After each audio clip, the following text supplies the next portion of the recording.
Bassam, bienvenue au Havre. Vous êtes le fondateur d'un centre d'entraînement, une académie de football à Toronto.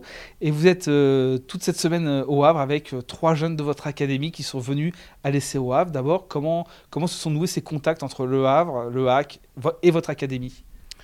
C'est une histoire qui a commencé il y a 10 ans.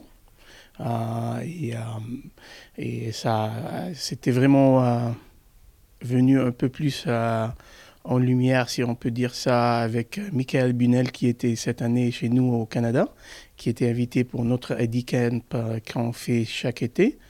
Michael il a vu les petits gamins et s'est intéressé de les inviter chez nous, chez vous, pardon, ici. Voilà, donc on a poussé deux choses de là. Le HAC peut vous apporter. Qu'est-ce que vous pouvez également apporter au HAC dans cet échange? Bon, le football canadien, c'est un football amateur. Le RAC, vous, il peut nous apporter à l'aspect professionnel, la formation et aussi une bonne des échanges des joueurs et des entraîneurs. Nous, je pense, nous, on a aussi une petite formation au Canada, mais formation de base.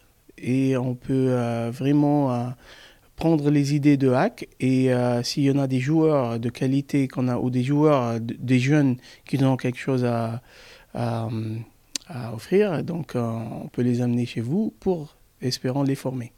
Aujourd'hui, Le Havre a des projets d'extension mondiale, de développer son football à l'étranger, notamment en Amérique du Nord. Les États-Unis, le Canada sont des cibles.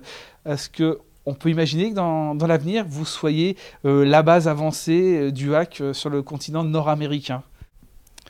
Je pense qu'on est ouvert en premier lieu, on est vraiment heureux qu'on pense de cette façon ou que le hack nous le voit, nous voit de cette façon. Et je pense dans les discussions, on a des idées à commencer à faire. Et ben, j'espère un jour qu'on arrivera à être un centre pour le hack. Je ne peux pas dire oui aujourd'hui ou non parce qu'il y a plein de détails là-dedans. Mais au moins, je pense que l'idée d'être un centre du hack au Canada, c'est une idée qui est attirante.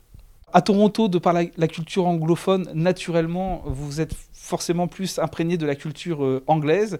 Il y a déjà des partenariats qui se sont noués entre des académies au Canada, des académies avec des clubs anglais. Il y a déjà des choses qui se font. En quoi ce que vous pouvez mettre en place avec le HAC est différent de ce qui existe déjà avec ces gros clubs anglais?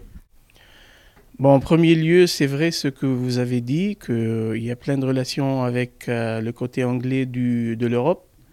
Avoir un club français à Toronto, c'est une idée unique pour commencer avec.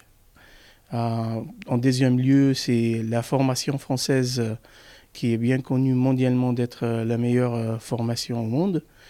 Ça sera quelque chose de valeur pour nous, les Torontois, les Torrentins et pour les joueurs qu'on a.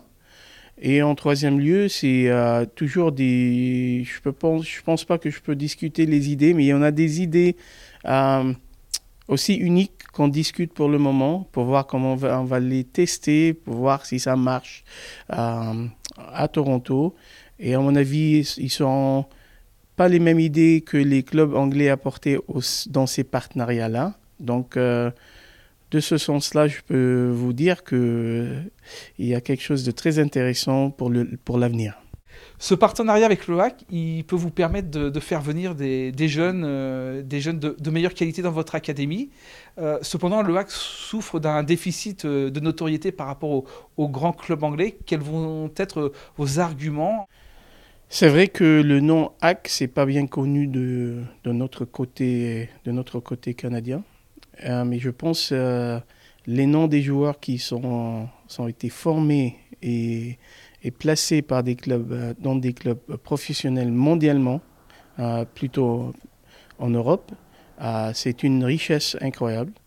Et à mon avis, il faut vraiment faire une bonne éducation à nos joueurs et parents et les gens de Toronto ou de l'Ontario aussi, de quoi il s'agit le club formateur, le HAC ou le Havre. Et vraiment, avec une bonne éducation, je pense qu'on arrivera vraiment à exposer le nom.